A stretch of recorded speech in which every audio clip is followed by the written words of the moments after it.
You're It. I'm Amanda Malcolm, and you're listening to You're It, Girl, a podcast focused on you and what propels you.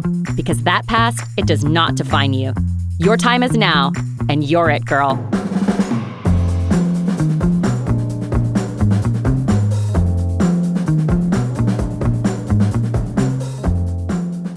Hello, everybody, and welcome back to You're It, Girl. This is episode 11, and if you cannot see this fabulous woman sitting next to me because you're only listening to the podcast version and not the YouTube video that you're watching, I will describe her to you. She has this gorgeous, sleek black hair off the shoulders, bangs, amazing lashes and nails, and this floral dress.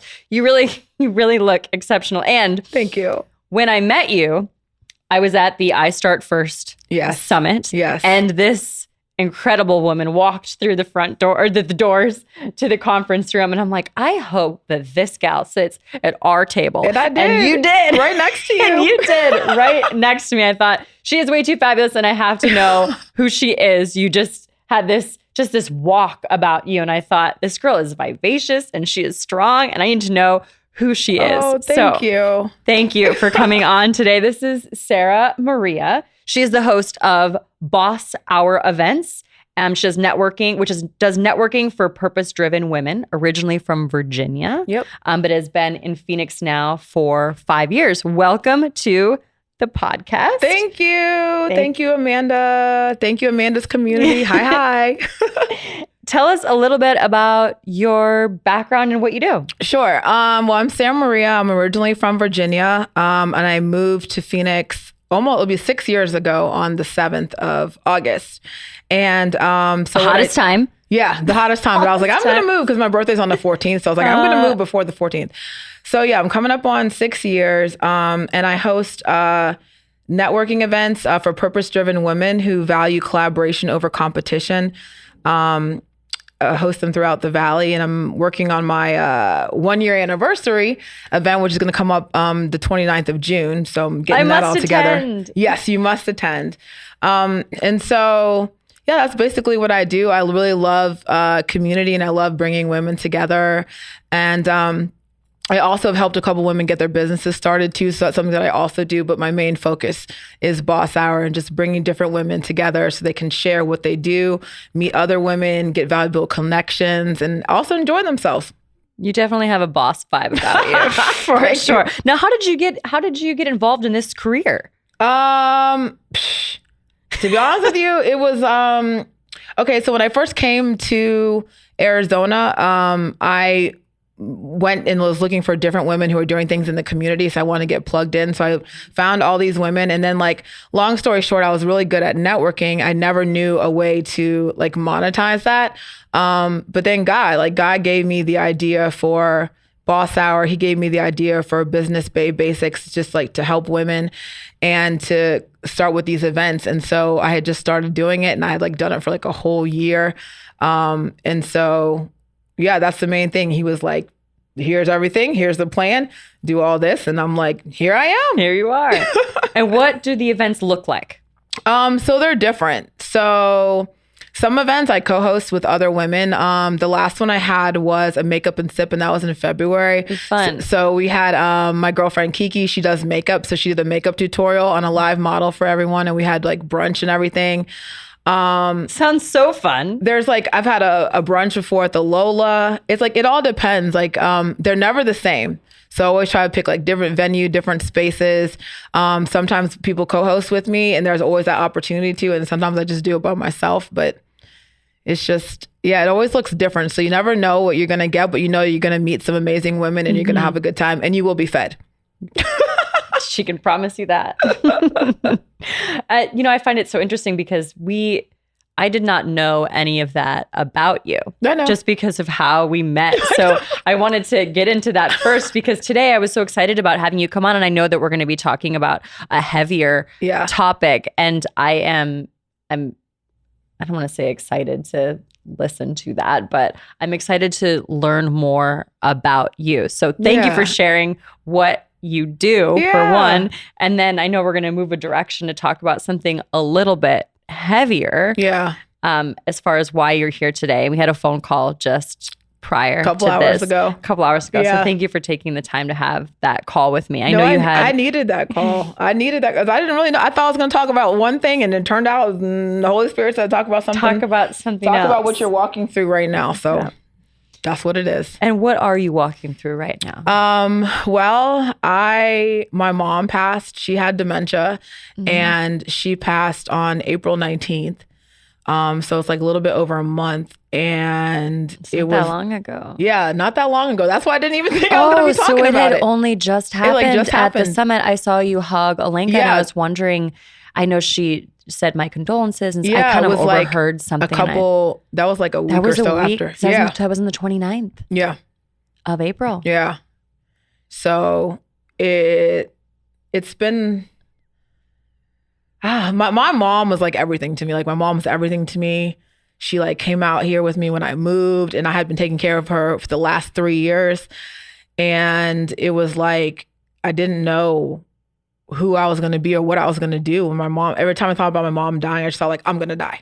Like I'm going to die. Like how I'll be able to live in this world.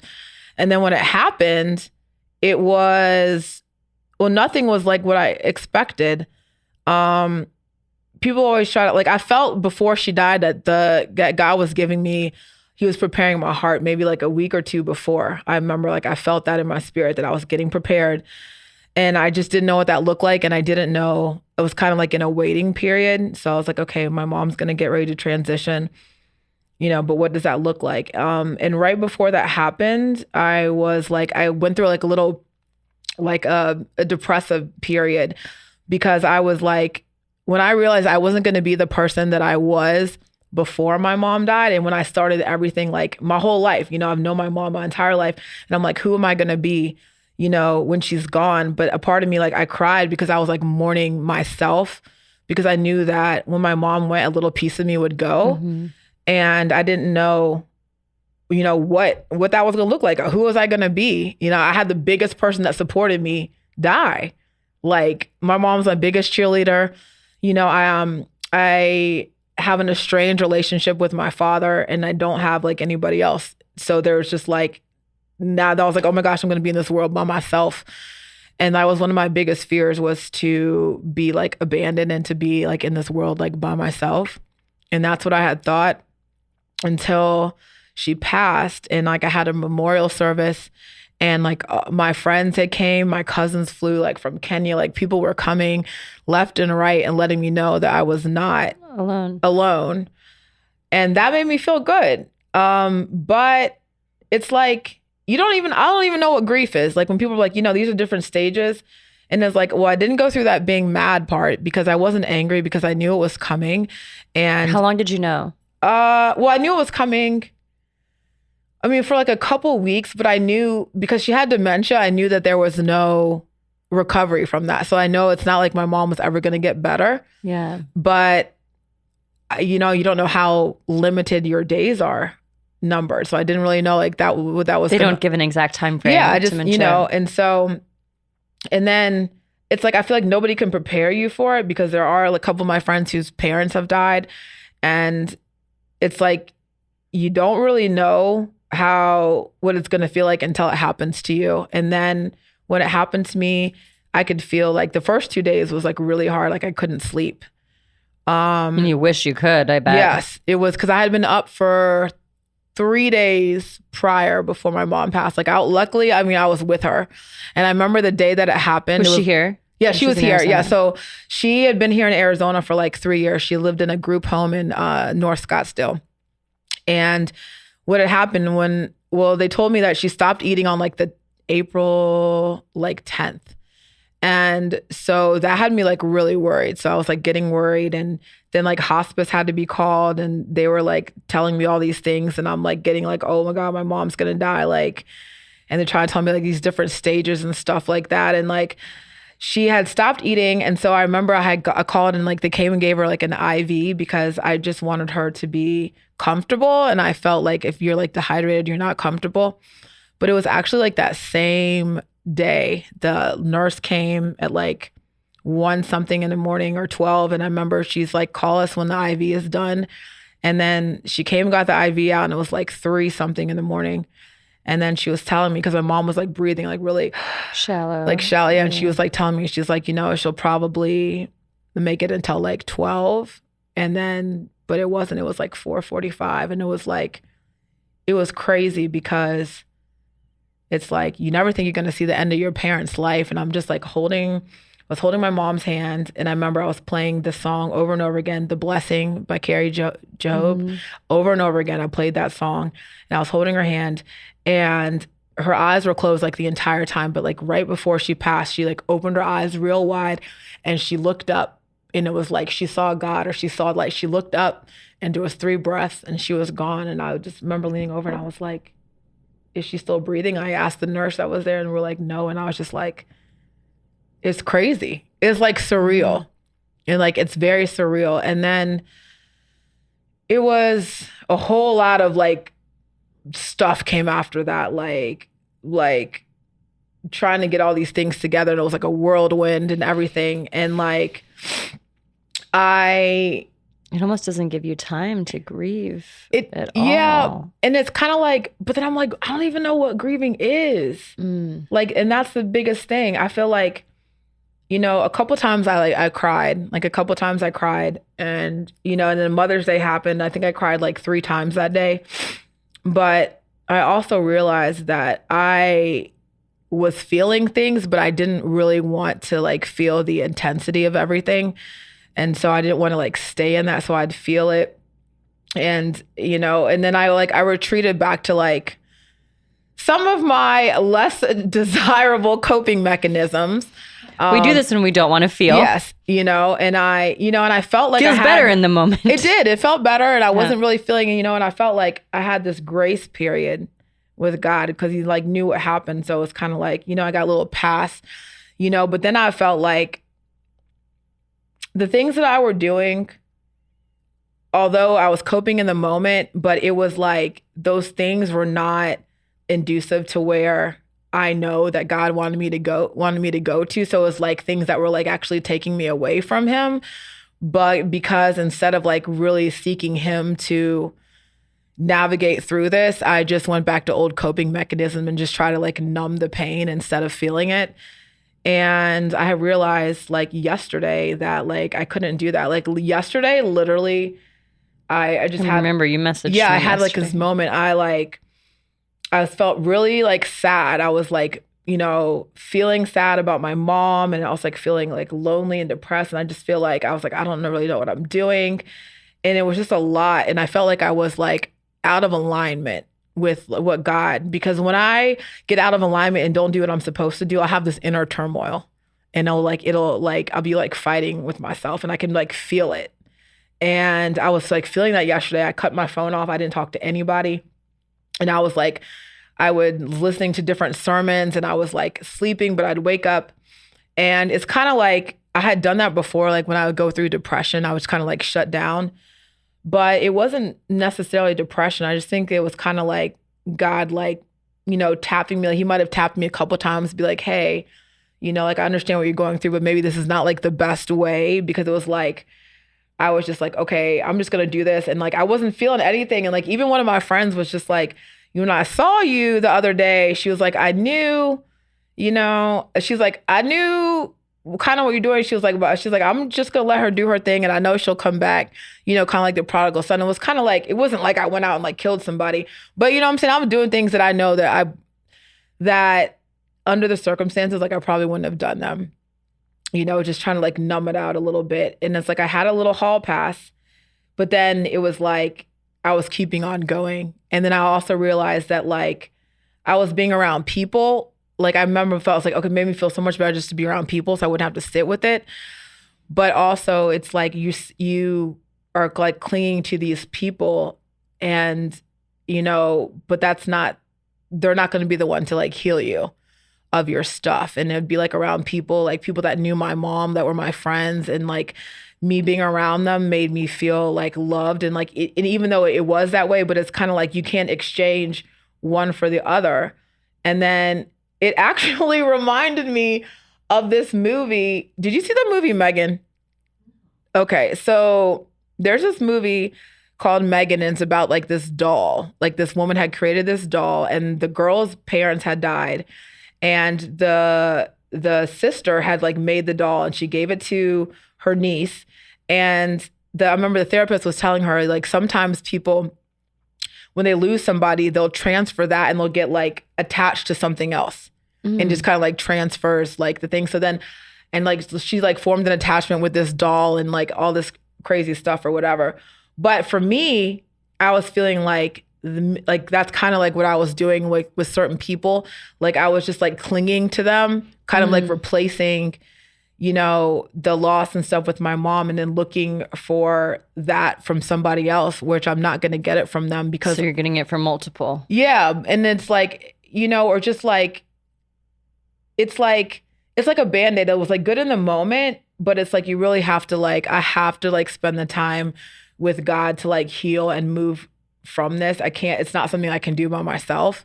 And so that's what like the realization I had come to like yesterday. I was like, okay. And then I'm like, okay, well, today we're going to get up and, you know, we're going to get back to it. And, you know, and it's like, you might fall away from God, but, you know, but then you come back and he like just opens arms and he's like, okay, come back in. Like, and I know what I'm supposed to be doing. And I know when I'm like out of alignment, like I said before, I have like turmoil about things. And it's like, you can't do both, you know? So that was a lot. Well, it is a lot. Yeah. I mean, I have not lost a parent really, or anybody close to me. So I had someone on the podcast recently that had lost their father. And I think when you walked in, actually, it was ironic because we were talking about loss with the last guest that was just on. So it's ironic that you're talking about this now, because to lose someone that you're close to, but let alone a parent, especially one that you have a very special bond with, which it sounds like you have a special bond with your mom. She's your best friend. Yeah. And no one can replace that void. 20,000 people couldn't replace that void of that person. That unconditional love. That was my biggest thing. Nobody was going to love me like my mom. Yeah. And so That's beautiful that she loved you. But that's just the thing. It was like, it was like, nobody's going to love me. It's like, okay, like God, but like no other person. Like my mom was, to me, God's example of tangible love, because I was adopted too. So it's like, and I was born in 81. I got adopted in 82, at the beginning of 82. And so like my mom, that's all I've known. And so like I felt that during the last couple of years when I had to like take care of her. And I was like in this really bad car accident in 2021 where I almost died. And like God gave me another chance, because I was like actually outside my body. I was looking at the car and I'm like, who's going to take care of my mom if I'm not here? And he like gave me, you know, another chance. But it's hard because it's like, even sometimes when like today I was like looking at all this stuff. I got this email about this one company could like call banks and like do all this stuff after someone's died. And I'm all like, well, do I need this or not? I was like, I don't even know how to like navigate through it. And then I don't really have anybody to ask. You know, I can't ask my parents. So it's like, it's just, it's weird. And I'm not married. I don't have any kids. And so it was like, my biggest fear was to be like left in the world by myself. And then it happened. And then I realized I wasn't by myself, but there were things that like I had to like figure out. Like today I found a support group that starts in June, like twice a month, because, you know, it's like, people talk about grieving, but I don't even know like what the process, I don't even know. It's like, what does that even mean? And then what does that look like? I guess it looks like different stuff to people. You're walking through it right now. Yeah. It's like, I don't, you know, and it's like, I took a break, you know, and then I was like, okay, you know, I'm going to get ready to like get back to start doing things, because that was one thing that I was so glad I did. I promised my mom when I held her hand, I was promised her that I was going to keep going. I was like, I'm not going to quit. I'm going to keep going no matter what, no matter how I feel. I'm going to keep on going and keep doing this business and keep doing everything that I said I was going to do. And so I was like, okay, I want to stay busy and like work on things. And that's good too. But it's also like, you know, I only knew how to be one way. So it's like I got that Sara Maria, it was like jumping in and doing all these things, and I wasn't feeling like her. So then I'm like, okay, so, you take some time, and then I'm like, okay, well, now I'm going to get ready to go back and start working on stuff again. And then it's still kind of like, but I have to like learn how to give myself grace through this, because it's not like, it's not normal. And I feel like it's like everything's the same, but it's not. Like that's the thing, like everything's the same, but it's not. And so it like sits there, and so I'm like, what is going to happen next? And it's kind of like, I don't know, it's going to happen. Like, but I'm just. One day at a time. Yeah, it's one day at a time. And then just like, and just honestly like spending more time with God, because like I went through depression a lot last year. Like literally every other month I was like, had depression and oppression. And the only times I ever got out of that was when I got down on my hands and knees and I was like, God, I can't do this. You got to help me. And like every time he brought me out. And so now it's like, well, I was just like, thank God I didn't fall into depression, because that's what I was really worried about, that I was going to like fall down. Although it still tries to come at me, but I feel like I've gotten like last year was like training for that, to kind of like, and then my therapist, I remember this morning, I was thinking, she's telling me, every thought that you think in your head isn't true. And so I had to remind myself of that too. And it's like, that's crazy, because it's like, how can every thought in my mind not be true? And I'm thinking them, but it's not. That's actually good awareness right. around that. Like, and that piece may have been preparation right. for this. And so I had to like remind myself, like, even if I feel like this, that doesn't mean that's what the reality of the situation is. And that like, I'm still needed. I'm still loved. I still have purpose. And, there's still a plan for my life. But it's just... It looks different. Yeah, it just looks different. And it's kind of like, you don't even know what it looks like. And I'm like, what does it look like? I'm like, I'm just walking in it right now. And so it's been hard, but I think it would have been harder if I hadn't like self-medicated myself to a certain extent. But I also feel like, I mean, like I said, God gave me that little bit of grace, but then it was kind of like,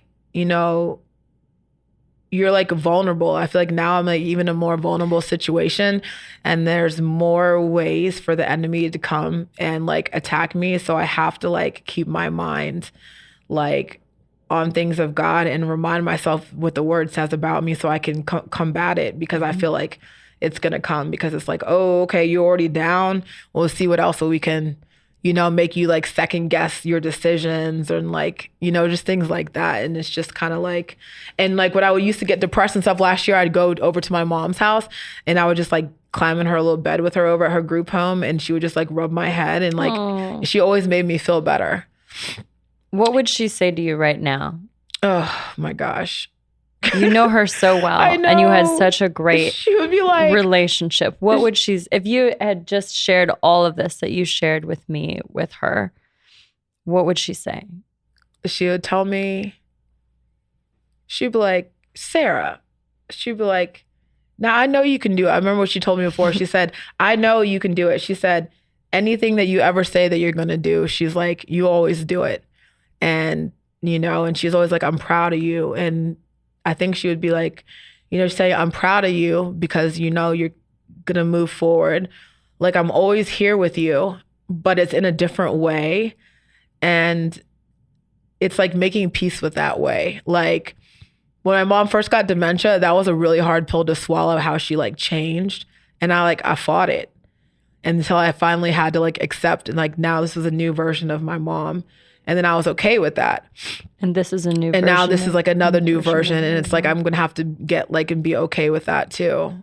And it's just, yeah, Mother's Day was like not as bad as I thought it was going to be, but I felt it.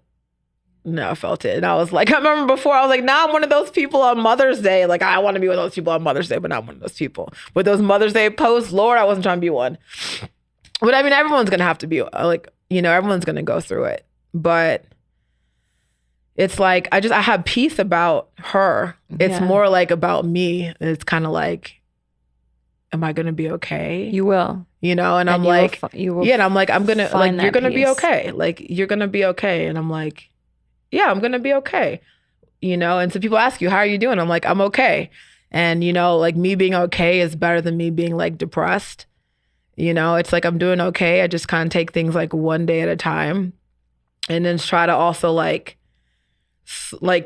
slow things down, kind of like, because I'm the type of person who goes like, boom, boom, boom. I do this, I do that.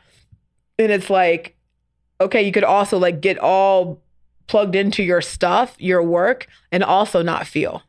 This is you know, true. so it's going to be, it's like, and I didn't want to do that either, because then I feel like when you do that later on, like the bubble bursts, and then you're going through like a downward spiral and a depression. And it's like, I don't want that. So it's just like, I just want to work through. Well, and you're trying to pick up pieces Yeah. then of things that you didn't deal with and didn't Yeah. heal through. And now you're backtracking so far. I did an episode that it's different than what you're talking about, but after I started the podcast, we talked about this on the phone a little bit. Yes. I went through a time period where I was very sad. Yes. I was almost depressed. Yeah. Not quite. I knew I wasn't depressed, but I was very sad. It's not the same as going through a loss, but when you share something that is deep, there is a certain sense of loss of yourself and transformation that you go through.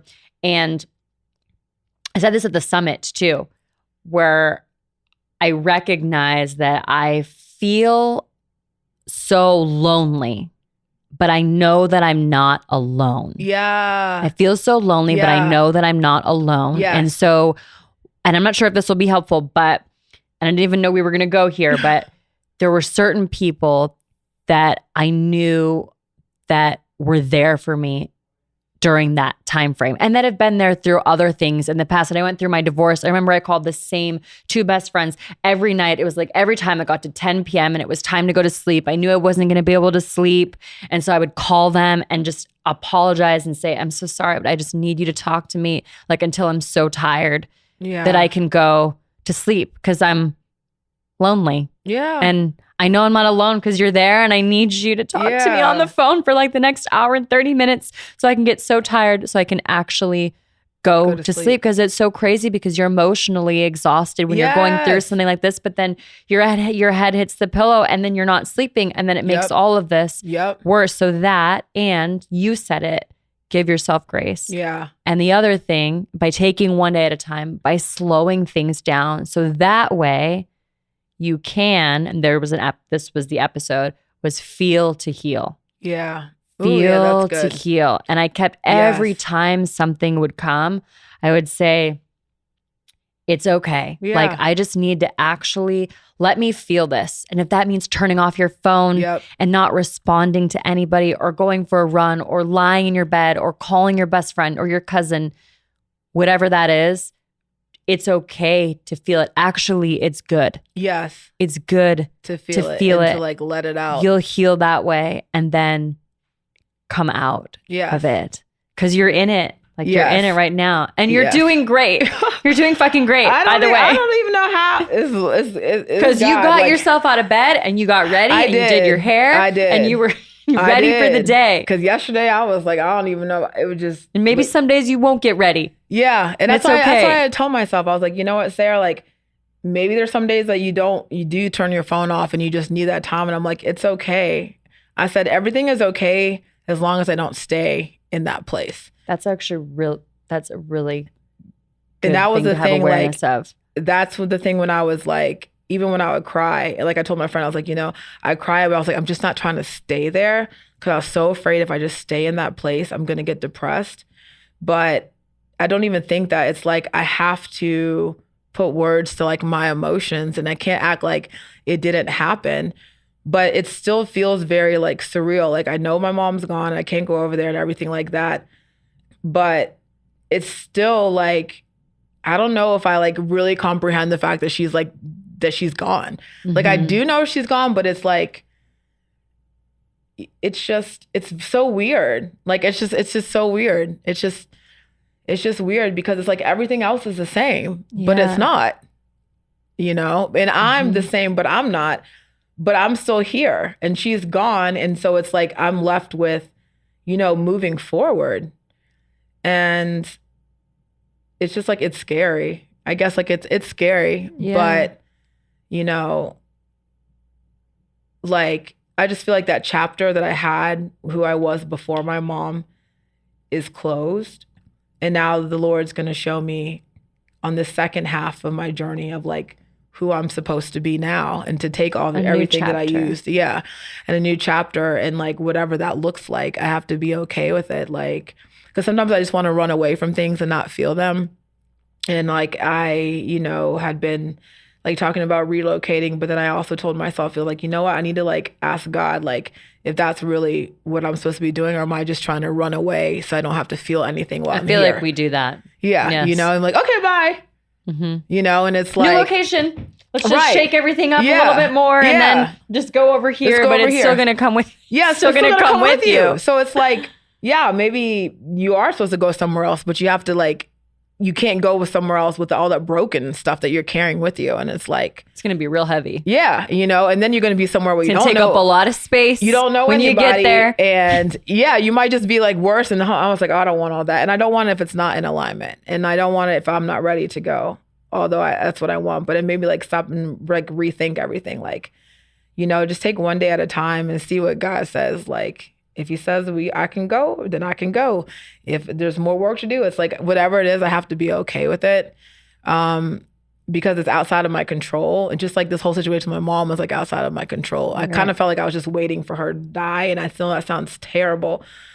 But I felt like I was, because I knew it was coming. I just didn't know when. In that 2-week period, I just didn't know when, or like what that looked like, or anything like that. And it was, you know, it was, and it was a relief when she transitioned, because I didn't have to be so worried about her. I was always worried about her. Like one house she was in, they got COVID twice. And so I was like always worried about her, and like if she was doing okay, and just like, and I didn't want to leave her. So, and taking care of my mom came with a lot of responsibility with like her finances and all this. And it was all like not ready for all of it. And it was really stressful and a lot. So, you know, a part of me is like relief from that. I don't have to do that. But then, you know, feel bad for feeling relieved. Yeah, it's like I feel bad for being relieved, but it's like, but it's relief of all the outside stuff. You know, it's not relief that, oh, I don't have to take care of mom anymore, but it's just like a lot of things had like plagued me like the last couple of years. Like I didn't even have depression until like probably 4 years ago, and I started like taking care of my mom, like, and all this stuff fell on me, and then I started to get like depression and stuff. So it's kind of like, okay, well maybe. I was like, well, maybe those things that plagued me, they're not going to plague me anymore. But now I have a new, like a new hurdle, which is the hurdle of grief. Yeah. But it's something that, you know, it's gonna change. Like I know that it's not gonna sit heavy on me like it did when I had to like responsible of taking care of my mom, and that's just a thing that like just sat. And like I said, I don't get along with, I don't talk to my dad, and there was like money involved, and there's a trust, and like all of these things, and it all happened at once. Things. And you know, but it's like I know I'm gonna be okay, because just like before when I took care of my mom and I was like I had no choice, but I have no choice but to be okay, because like in my mind there is no other way. You know, it's like everything that you built on all these things that you put together. I'm like, what, are you just gonna like quit it all and then just do like nothing? And I think go back and think about my mom. Like she invested in my business and she invested in my mentors, and says, what am I gonna do? Just waste her money? Yeah. You know, and it's like, no, you got to keep going. You got to keep going, because well, not everybody, but most people, you know, they kept going. Like you got to keep going, and death is a part of life, but it hurts. But sometimes I keep on saying it's like a splinter. It's like, you know that it's there, and sometimes it bothers you, and then sometimes, you know, you don't feel it, but it's always there. And I kind of feel like that's the thing, like the reminder with my mom. It's like, I know that she's gone, but some days I feel it more than others. And other times it's something that's just there. It's like kind of like a little splinter, and it'll tap and remind you. But it really does change from day to day. I feel like yesterday was the first time I had like a shut out the world day, and I was like, oh, I didn't see this coming. But then when I was able to take it back, I'm like, okay, look at these coping mechanisms. They're worked and then they're not working anymore. It's like things. That's the thing about coping mechanisms. It's like a situationship, right? It's all good until it's not. Mm-hmm. And that's the same type of thing. Like it was good and then it wasn't good anymore. And then I was like, these aren't lasting tools. Plus I already know their coping mechanism, what I'm doing. And it's like, okay, are you done with that? Okay, now let's go ahead and get to the root of the things and like let's try to heal that way. You have really strong awareness of all of that. That's therapy. Which is therapy is a blessing. Yes. If anybody that's listening to this is going through this stage right now, this is the first time we've talked about something like this in the actual moment, what advice would you have to give them that you've experienced that has been helpful, you think, to you and healing and getting through this? I would say journaling. Like I was journaling a lot, just writing down how I was feeling, talking about like, feeling all these things. I think it's okay. Like, I think it's okay to have coping mechanisms, but I think that there's only a limit to them. Like maybe in the beginning, maybe you had like a couple drinks for like 2 weeks or you're smoking or whatever you're doing, trying to like understand like the reality of the situation. But if those coping mechanisms at the end of the day are going to be destructive to you, then it's like, you can't do that. But I feel like you have a little bit of grace in there. And then also to like, give yourself grace, which I'm still learning what that is, but just like understand that like your self-care and your mindset and how you feel is what matters. Like it doesn't matter what's going on in the world. Like it doesn't matter what's going on Instagram or other people's stuff. Like all that's still going to be there, but you have to like do what's best for you and whatever that looks like, and take the time. And if you have to check out for a little bit, that's what you do. If you get back into work, that's what you do. But you have to take the time and you have to feel, because it's not going to go away. And when you bury things in, it's just like it comes out in like such ugly ways. And it's like, you don't heal. And it's kind of like when people's parents haven't healed from stuff, and then they come on with these generational curses, and it's all like, okay, well, I want to do the work now so that this isn't transferred and it keeps on going. It's like, and then I also think about how God uses everything in our life, not for us, but it's for people that we'll come across and be able to tell them like, I went through all of this and this is what you're going through, but I made it. Mm-hmm. And so that's like something I'm also reminding myself. It's like, I'm going through this, but somebody else is going through this, and maybe they're having a harder time or something, but it's like it'll be used for the benefit to help somebody else. Absolutely. So it's like, it doesn't make things easier, but sometimes it's like a better way to look at things, and you look at the bigger picture and you're like, okay, it's not about me, even though I'm going through it. Just like when you shared your story, like when I heard your story at the summit, it was just so moved, because like you were very vulnerable, but like you being that vulnerable, like freed a lot of people, and also lets people like be like, it's okay to talk about stuff like that, And so it could have gone either way with the stuff that you experienced. But like, I love how you turn it around. And, and it was like, I like this girl. I like you too. I like this girl. But yeah, it was good because I needed to hear that. And then you also feel good when you're not the only one who has some shit up in your life. It's true. Because people don't talk about it. They don't. They be on Instagram and being all happy and smiling and stuff, and we don't even know, like, you're really going through some shit. And it's like, I try to be like transparent, like not like to the point where I'm like having a breakdown on there, but at least try to share with people like what's going on, because social media looks one way, but like in real life, you be going through real life stuff. We've talked a lot about that perception of social media for sure. And and I had to like, I got off social media. Like I wasn't on there for like a good while, because I was like, I didn't want to see anybody else's doing.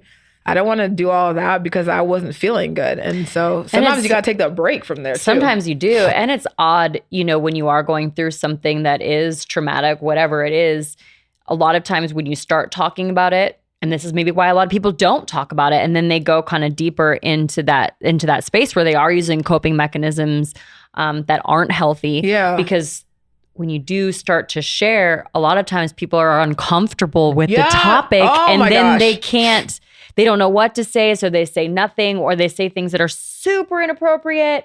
And you're like, I just feel horrible. And now that we talked about that, people feel uncomfortable about things that are uncomfortable, and death is uncomfortable for a lot of people. Yes. Cause I remember it's just like, you like, the people, they feel uncomfortable. I'm like, well, how do you think I feel? Like, you're uncomfortable about it. I'm uncomfortable This about is it. awful to say, but one of the other things that I've been saying nonstop throughout this whole thing is, I am so sorry that you are so uncomfortable with something that happened to me. I mean, why are you so uncomfortable? I don't understand. Like, I'm the one that's uncomfortable. You shouldn't be uncomfortable about the fact that my mom has passed away. Right. Like, that is a discomfort for me, not you. But it's like, people are like, I don't know what to say. But you don't got to say it. You don't have to say anything. Or they say, a lot of them choose to say nothing at all, or they say the wrong things. And that's happened to me. A couple people I had to not talk to. So this is kind of an odd thing to say, and maybe this isn't even right, but if someone were to say something, because I think actually a lot of people struggle with this, especially if you have not lost someone close to you. I was just at a celebration of life this weekend for dear clients. One of them passed away, and it was unexpected. And I was talking to his wife at the celebration of life, and we were talking about this same topic. And it was how people don't know what to say, and what can they say that would actually be okay. Is there something? I know it's an odd question to ask, but I think that people actually wonder, like, is it, how are you doing? Are you okay? What can I do? Is there something? Yeah, a couple of people would just be like, they would text me and be like, is there anything that you need? Like, are you okay? Like, how are you doing today? And I'll be like, I'm okay. Because there was a period where I wasn't really like talking to people. But it's kind of like, I really don't think that there is anything that you can say. I remember when two of my friends' moms passed, and like, I did not have the words to say, but I remember I told them, I was like, I know how important moms are, you know what I'm saying? And like, and I could feel that, like, I empathize with you. Like, I could feel that, you know what I'm saying? And that's really good. It hurt my heart, like, to see them like that, because it hurt, because I felt that, so I try to like look at it from their thing, and I look at them and I'll be like one of my friends, and it, now it's been like a year, and I was like, I would see her and I was like, I hope that I have that strength that you have to be able to maneuver through this when it happens to me. Like, because I couldn't imagine. I was like, oh, I can't imagine what's going to happen to me. And then it did. But I think it's just trying to kind of like put yourself in like their shoes. Like, if you have a good relationship with whatever, but you can empathize with somebody. You can. And even if you don't have a good relationship, like, obviously we all know now my relationship with my mom, and we're not speaking at this point, but still, if that were to happen, I think what you said that you had said to your friend is, I know, how important moms are. Yeah. I know how important your father was, your husband was. I feel for you. My heart hurts for you. Yeah, that's what I said. Like, my heart hurt for them, because it was like they were sad. Yeah. Yeah. And that's pretty much it. It's like, that's actually a good, instead of, I know we all say I'm sorry, but it feels so no, I hate when people are like, my condolences. Now, my condolences, it just sounds so formal. I'd be like, my condolences. Just like, I'm sorry. I'm not laughing. I'm laughing inappropriately. But I'm just like, I'd rather you just like, I'm sorry about your mom is better than like, I'm sorry for your loss. Like, to me, these are the things that people say though. Like, to loss, it's just kind of like, it's just like an inanimate object. I like what you said. So if anybody is listening to it, I think this will be a thing. Yes. I know how important moms are. My heart hurts for you. I'm praying for you. Yeah. That's it. I'm praying for your strength. Because I'm like, you're lost. I'm like, my condolences, Lord. It just sounds so formal. And it does sound weird to say it. I've said that before, and I'm like cringing, saying, I'm like, why did I say that? So I'll be like, I'm sorry about your mom. And then it's like, and people say that, I'm like, it's okay. Because I mean, it is okay. Like, you'll be okay. Yeah. It's like, you wouldn't be like, it's not okay. I'm like, it's okay. It's okay. It's kind of weird. Like, I don't really want to talk about it. I'm like, it's okay. It's okay. Moving on. But, I always say too, it's like these things now that I always say, but like, it's not okay, but I'm okay. Yeah. And that's I'm going to be okay. I'm going to be okay. Yeah. That's how I was like, I'm okay. It's like, yeah, I'm okay. Yeah. And I feel like Like I told my cousin today, I'm like, you know what? For me to be able to say I'm okay and I'm not depressed is good. So if it's okay, I will take I'm okay. Take an okay day. You know, I'm not like, you know, I feel like how I used to feel, but I'm okay. So what are some things on the horizon? And I know we're just taking one day at a time, but something that is like motivating or inspiring to you to look forward to be able to, one, still feel to heal, reminders of that, but feel things that you have to look forward to be able to continue to move forward. One thing is like, I'm about to roll out some packages for my boss hour. So I'm excited about that. And like, kind of like, and I'm looking for the location right now for my event, but just like having something to look forward to, like I'm planning something. So it's like, I'm keeping on going.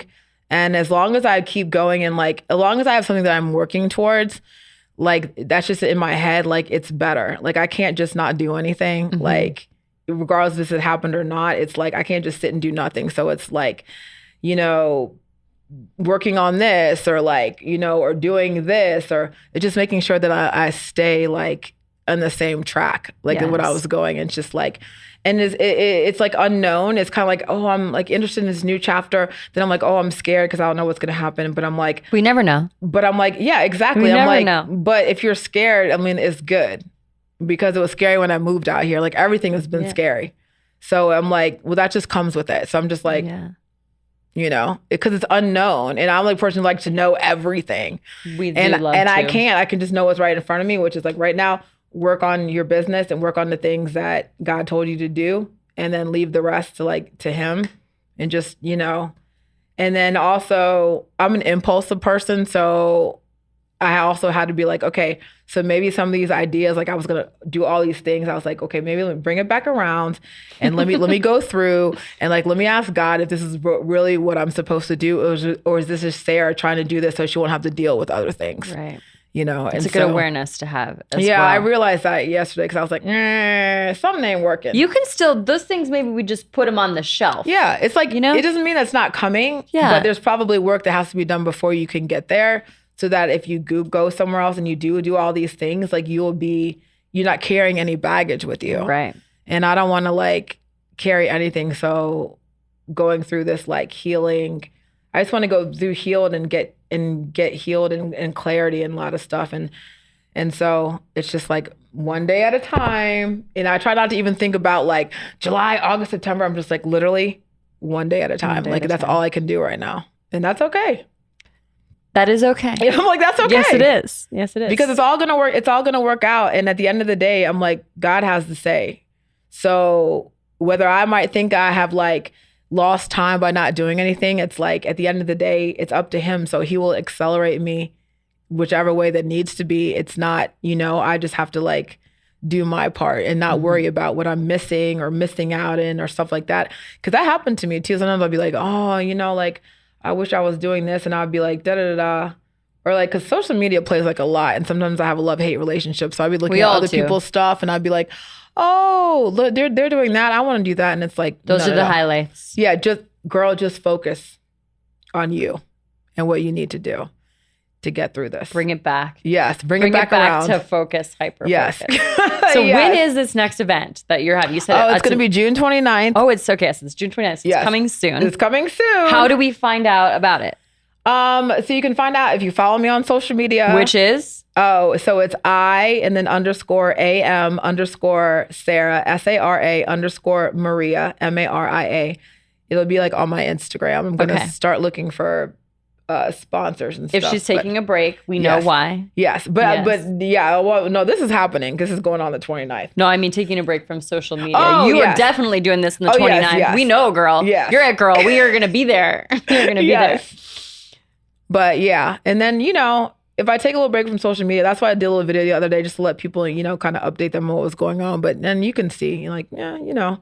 But in most part, try to be consistent and just try to like do what I'm supposed to be doing one day at a time. One day at a time. Yeah. And I'm curious about if this is something that you would be up for later, and we can talk about it later. But once you've gotten through some of this, if you'd be willing to come on again and talk about just like an update on the journey and where you are, because I know there are listeners, and we're all eventually going to go through at some point in our life, we're going to lose someone that's close to us. And eventually, if it hasn't happened already, it's going to be one of our parents. So when you're in it, so different than when you're going through it. And then once you've gotten past a certain point. So we can talk about that. But that I know that the reason why you're on here and you shared with me is that you want to be able to help others that are going through this same thing. You're like, I don't know what I can help with right now in this moment, but believe me, some of the things that you said, I know will be helpful to those that are in it too. It's good reminders. So I'll probably have to go back and listen to this myself. What did I say to myself? Oh, let me encourage myself. Actually, it's a good thing to have. I recorded an episode after I had launched the two first episodes, and my family was very uncomfortable, and I recorded an episode in the moment, and I feel like I sound so weird when I listen to it, but I'm so glad I have it. Yes. I'm so glad I have it, because when I look at it or when I listen to it, I remember in that moment everything that I was feeling and everything that I overcame. And it makes me so much stronger. Yes. And then also all the people that are with me during that time period, I really my heart, I feel like multiplied times 10 because of those people that were there for me. So that way I wasn't alone. So you will have access to this episode. Yes, I will go back and listen to it. I will give remind myself, reminding to encourage myself, Yes. And it's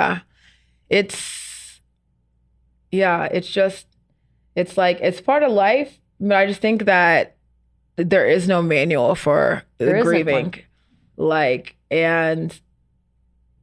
But I definitely think that if someone is walking through this, if you don't have therapy, I would get therapy so you can talk about your feelings, and also find support groups. Because what I realized too is that the two friends that have lost their moms, they were able to relate to what I was saying versus me talking to my other friends. It's different. That don't.